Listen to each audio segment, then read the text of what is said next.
Momen yang paling aplikatif yang saya alami adalah momen waktu saya di PHK. Saya melihat bahwa PHK itu suatu musibah pada saat itu. Karena saya kehilangan pekerjaan, saya kehilangan mata pencarian, dan tidak memiliki penghasilan. Nah, ini yang akhirnya 5 tahun setelah itu.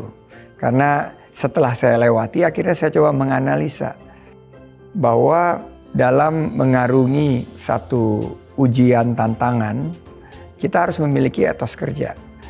4 As ini. Karena begitu saya tertimpa musibah, apa yang saya lakukan justru adalah mendapat hikmah. Kehilangan pekerjaan mengharuskan saya untuk survive, untuk mandiri. Akhirnya saya memulai usaha di bidang konsultan keuangan. Nah, disitulah kerja keras itu dimulai. Di mana dengan daya juang, dengan modal yang terbatas, saya memulai satu usaha dengan kerja keras. Saya coba untuk membuka peluang, memberikan solusi kepada calon klien untuk merestrukturisasi keuangannya. Saya ingat banget itu. Kerja keras itu artinya banyak sekali waktu di mana saya harus pergi dari rumah di bawah jam 6, habis setelah subuh dan kembali nyaris mendekati dini hari. Itu adalah mungkin dari segi kerja keras. 2 tahun setelah itu saya baru menyadari bahwa kerja keras itu akan jauh lebih efisien dan akan jauh lebih bernilai tambah kalau kita gunakan kemampuan kita. Dan kerja cerdas yang waktu itu saya lakukan adalah membuka networking, membuka data bank saya, siapa saja yang bisa saya hubungi, relasi-relasi waktu saya sekolah atau waktu saya bekerja di luar negeri, mana yang bisa kita ajak untuk berkolaborasi. Dan kolaborasi itu adalah awal dari satu etos kerja cerdas. Akhirnya saya bisa meyakinkan calon klien karena saya memiliki jaringan yang sangat luas. Kerja tuntas itu saya alami juga di awal.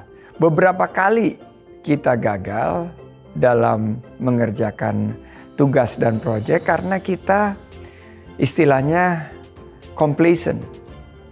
Kita merasa sudah sampai mendekati finish. Kita santuy dulu deh. Kita tarik nafas dulu. Kita tidak menyelesaikan sampai finish line. Dan itulah yang saya percayai sebagai whatever you do, finish what you start. Jadi what you start itu ya harus diselesaikan. Ada beberapa proyek di mana kita kehilangan proyek tersebut di saat-saat sudah mendekati konklusi atau sudah mendekati akhir daripada proyek tersebut dan akhirnya berakhir gagal. Nah, itulah saya pikir betul-betul bahwa kalau investment banker itu likes to talk about things that they miss. Nah, saya beberapa kali miss project besar itu karena tidak memiliki komitmen kerja tuntas. Mindset yang harus dibangun adalah you don't stop until you get there. Jadi itulah konsep kerja tuntas. Rekapital ini dan Saratoga ini terus bergerak. Mereka terus menuntaskan tugas-tugas yang saya berikan kepada para profesional. Nah, itu adalah etos kerja bahwa they will not stop until they get there. Nah, itu konsep kerja tuntas. Jangan cepat puas. Jangan tidur pulas sebelum selesaikan tugas, sebelum kerjaan tuntas. Nah, yang terakhir kerja ikhlas. Saya percaya bahwa akhirnya rezeki itu ditentukan oleh Yang Maha Kuasa. Dan dengan etos kerja ikhlas ini, saya justru fokus kepada hal-hal yang saya bisa berikan nilai tambah. hasil itu kan murni di luar kekuasaan saya. Jadi belajar dari situ, saya tidak lagi baperan, tidak lagi down atau galau kalau tidak berhasil menyelesaikan sesuai dengan keinginan saya. Karena itu kan memang keinginan kita, tapi hasilnya kan yang ditentukan oleh Tuhan yang Maha Kuasa. Jadi tingkatan terakhir ini yang paling sulit. Karena kita merasa sudah bekerja keras, bekerja cerdas, bekerja tuntas, ya harusnya hasilnya bagus dong. Tapi ternyata belum tentu.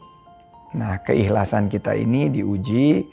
Semakin kita ikhlas, semakin baik ikhtiar kita. Semakin baik ikhtiar kita, semakin dekat dengan menjemput rezeki. Jadi menurut saya kerja ikhlas ini adalah yang paling sulit diterapkan. Dan ujiannya itu adalah para pengusaha pemula yang dapat menerima apapun yang dia dapatkan sebagai satu karunia. Itulah konsep daripada kerja ikhlas.